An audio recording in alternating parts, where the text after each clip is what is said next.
কিছুক্ষণ আগেই একেবারে চিড়িয়াখানায় ছিলেন আমার সহকর্মী অভিক, এবং সেখানের যে ছবি অভিক আপনাদের সামনে তুলে ধরলেন, তার পাশাপাশি আজ কিন্তু রাজ্যের বিভিন্ন জায়গায় সেখানে কিন্তু মানুষজন পৌঁছে গিয়েছেন। একেবারে বর্ষ শেষের যে আনন্দ, একেবারে শেষ দিনের যে আনন্দ, তা কিন্তু চেটে ফুটে উপভোগ করতে চাইছেন প্রত্যেকেই। এবং এই মুহূর্তে আমরা আপনাদের সামনে তুলে ধরছি যে ছবি আলিপুর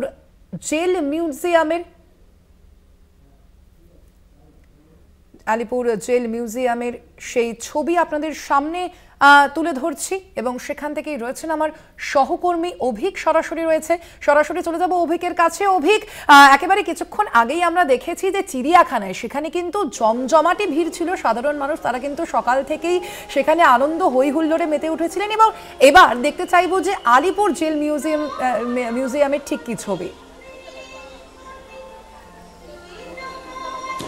একেবারে স্বর্ণালী, তুমি যেমনটা বলছিলে যে আলিপুর চিড়িয়াখানা, তারপরেই যদি কোনো গন্তব্য স্থান থেকে থাকে তাহলে সেটা হলো আলিপুর সেন্ট্রাল জেল মিউজিয়াম। আর আমরা এই মুহূর্তে সেখানেই রয়েছি। ভারতীয় স্বাধীনতা সংগ্রামের ইতিহাসের সঙ্গে জড়িত রয়েছে এই যে সেন্ট্রাল জেল, যা আজ মিউজিয়ামে পরিণত হয়েছে। নেতাজি সুভাষচন্দ্র বসু থেকে শুরু করে দেশবন্ধু চিত্তরঞ্জন, ঋষি অরবিন্দ, আরো অনেক বিপ্লবী এই সেন্ট্রাল জেলে ছিলেন। এই মুহূর্তে তোমাকে একটা ছবি দেখাতে চাইবো, যে ফাঁসির মঞ্চ। সেই ফাঁসির মঞ্চের ছবিটা আমি তোমাকে একটু সরাসরি দেখাবো। যে এই ফাঁসির মঞ্চ, সেই সময়ে দাঁড়িয়ে এই জায়গাতেই ফাঁসি দেয়া হতো যারা বিপ্লবীরা ছিলেন, এবং একাধিক বিপ্লবীকে উৎসর্গ করে একাধিক কক্ষ এখানে তৈরি করা হয়েছে। আর এই বর্ষশেষের আনন্দ তো একদিকে রয়েছে, কিন্তু ভারতীয় স্বাধীনতা সংগ্রামের যে ইতিহাস, সেই ইতিহাসটাকে একবার ঝালিয়ে নিতে হলে বছরের শেষ দিন আসতেই হচ্ছে এই আলিপুর সেন্ট্রাল জেল মিউজিয়ামে।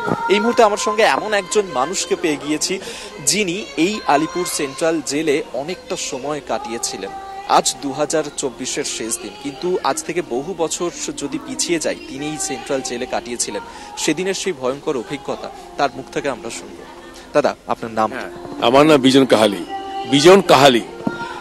বিজন কাহালি, একটা সময় তো নাম ধরে নয়, বরং ট্যাগ নাম্বারটা ধরে পরিচিত ছিল। সেটা ছিল 1970 সালের অক্টোবর মাসে 28 তারিখে আমি বেহালা থেকে অ্যারেস্ট হই, এবং আমাকে নিয়ে আসা হয়। আনার পরে আপনার প্রথমে জেল গেটে আনা হয়, তারপরে একটা আমদানি ঘর ছিল, সেই ঘরে ঢোকানো হয়। সেই ঘরে ঢোকানোর অদ্ভুত জিনিস, ওখানে ঢোকানো মানে ওখানে যারা পুরাতন আসামি থাকেন এবং একজন কনস্টেবল একজন সাধারণ বন্দীকে কি জাতীয়ভাবে অত্যাচার করতে হয় সে প্রথম শিক্ষা হলো আমাদের। যেহেতু আমি ইনজোর্ড ছিলাম, আমি দাঁড়াতে পারছিলাম না, আমাকে ধরে সব তল্লাশি করছিল। এবং সবচেয়ে বড় তল্লাশির নামে, আজকে এই যে পেপারে দেখেন না যৌন নির্যাতন, তল্লাশির নামে কি অসভ্যতা হতো সেটা ভাবা যায় না। কিন্তু এখন তো অনেকে অনেক কথা বলেন, কিন্তু আমার সবচেয়ে অবাক লাগে আজকে দমদমের এই আলিপুরে এই সুন্দর পরিবেশ দেখে অনেকে ভাবতেন যে এইভাবে বন্দীরা থাকেন। আসলে তা আদৌ নয়।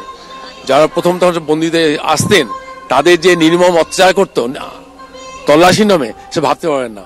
পরের দিন সকালে আবার জেল গেটে আসতে কেস টেবিল হতো। কেস টেবিল কি, যারা আসতেন তাদের কেসগুলো কি কি কেস দেখে বিচার করে বিভিন্ন ঘরে পাঠানো হতো। এবং সেল ছিল, ফাইল ছিল, সাধারণ ফাইলে সাধারণ আসামি থাকতেন, এবং সেলে যারা নাম করে আসামি তাদের রাখা হতো। আর আমাদের মতো যারা ইনজোর্ড ছিলেন তাদের হসপিটালে পাঠিয়ে দেওয়া হতো। আমি যখন হসপিটালে ছিলাম তখন সাইবারি কেসের আসামি সদ্য বিনয় কোগার ছিলেন, অনন্ত সিং ছিলেন, আপনার বেহালার কাউন্সিলর অমিরঞ্জন চ্যাটার্জি ছিলেন।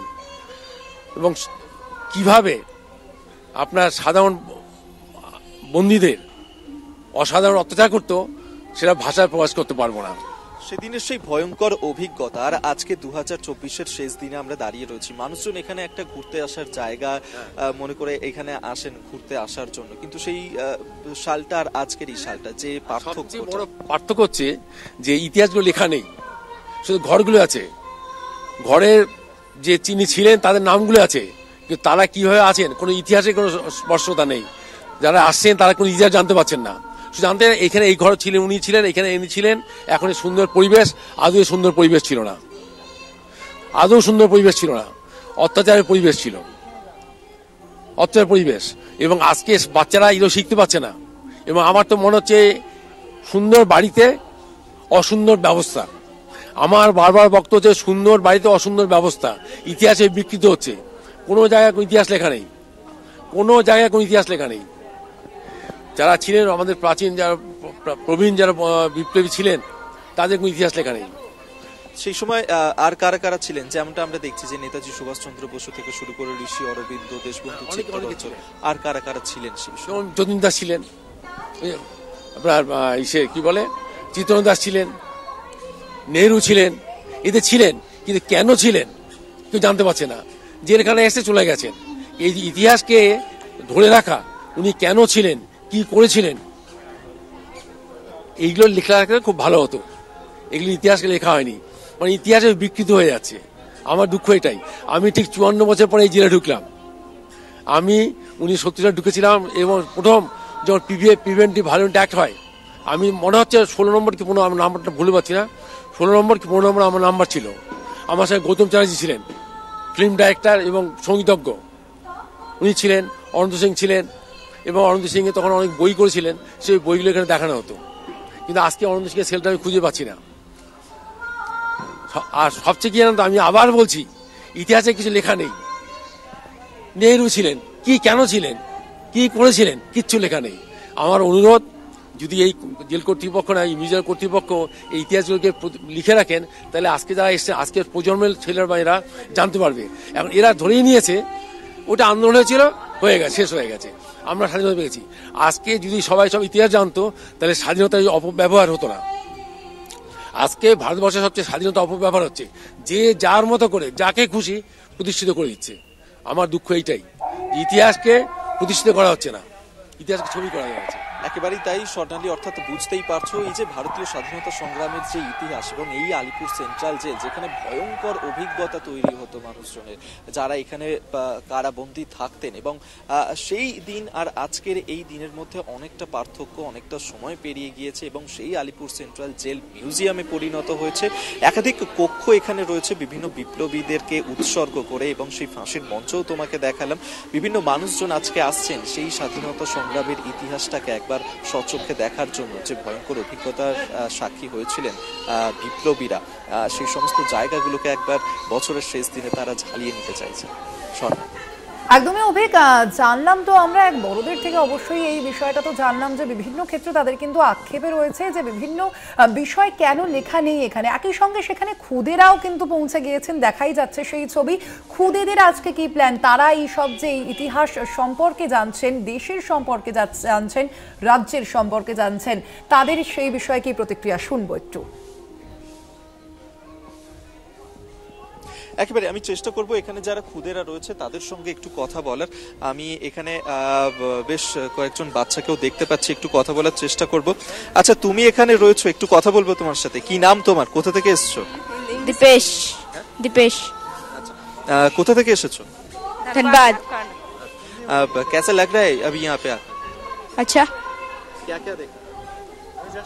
पहले का कैसे था, पहले कैसे कैदी रहते थे, और অর্থাৎ বুঝতেই পারছো এখানে যারা বাচ্চারা রয়েছে তারাও কিন্তু এই যে স্বাধীনতার যে ইতিহাস, সেই ইতিহাসটাকে তাদেরকে দেখানোর জন্য মা বাবারা তারা এখানে এসেছেন, এবং প্রত্যেকে এখানে এই মুহূর্তে ঘুরে বেড়াচ্ছেন নিজেদের মতন করে। এই যে আলিপুর সেন্ট্রাল জেল মিউজিয়ামের যে চত্বর রয়েছে সেখানে তারা ঘুরে বেড়াচ্ছেন বাচ্চাদেরকে নিয়ে, সপরিবারে আজকে প্রত্যেকে এসেছেন, এবং সেই ছবিটা এই মুহূর্তে তুলে ধরছে, এবং বড়রাও কিন্তু ভিড় জমিয়েছেন এই মুহূর্তে। এবং ওপরের একটু ছবিটা তোমাকে দেখাবো, যে ওপরে যে সমস্ত যে জেলগুলো ছিল, যে সমস্ত সেলগুলো ছিল, এবং সেই সেলে কয়েদিদেরকে যেভাবে বন্দি করে রাখা হতো, এবং তাদের একটা প্রতীকী সেখানে এই মুহূর্তে তৈরি করে রাখা রয়েছে, এবং সেই একটা আবহ দেওয়ার জন্য, মানুষের কাছে পৌঁছে দেওয়ার জন্য সেই ছবিটা এই মুহূর্তে তোমার সামনে সরাসরি তুলে ধরছে। এবং এখানকার যে বিভিন্ন দেওয়ালে দেওয়ালে এখানকার যে ইতিহাস রয়েছে, এখানকার বিপ্লবীরা তারা যেভাবে বন্দী ছিলেন, তাদের যে ইতিহাস রয়েছে সেই বিষয়গুলোও এখানে তারা তুলে ধরেছেন। আরো একজন প্রবীণ ব্যক্তিকে আমরা পেয়েছি সঙ্গে। দাদা, কোথা থেকে এসেছেন?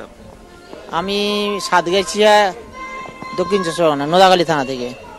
বছরের শেষ দিনে আমরা দেখি যে বিভিন্ন জায়গায় মানুষজন ঘুরতে যায়, পার্কে, চিড়িয়াখানাতে, এখানে এসেছেন আলিপুর সেন্ট্রাল জেল মিউজিয়াম। এটা একটা ঐতিহাসিক নিদর্শন। যারা স্বাধীনতা সংগ্রামীরা ছিলেন এখানে জেলে, তাদের স্মৃতির জন্য এটা করেছেন সরকার। এটা খুব ভালো লাগছে দেখতে। বাচ্চাদের নিয়ে এখানে কিছু শিক্ষামূলক জিনিস শেখার জন্যই এসেছি আর কি। একেবারে আমি এখানে আরো একজন খুদে বাচ্চা তাকে দেখতে পাচ্ছি, একটু কথা বলবো তোমার সঙ্গে। কি নাম তোমার, কোথা থেকে এসেছো?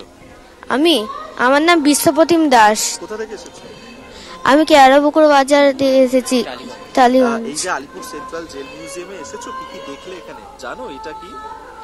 এটা আমাদের বিপ্লবীরা আগে এখানে থাকতে, মানে তারা এখানে ফাঁসি দিয়েছিলেন, এখানে কষ্টে তারা রেখেছিলেন এই জায়গাটা।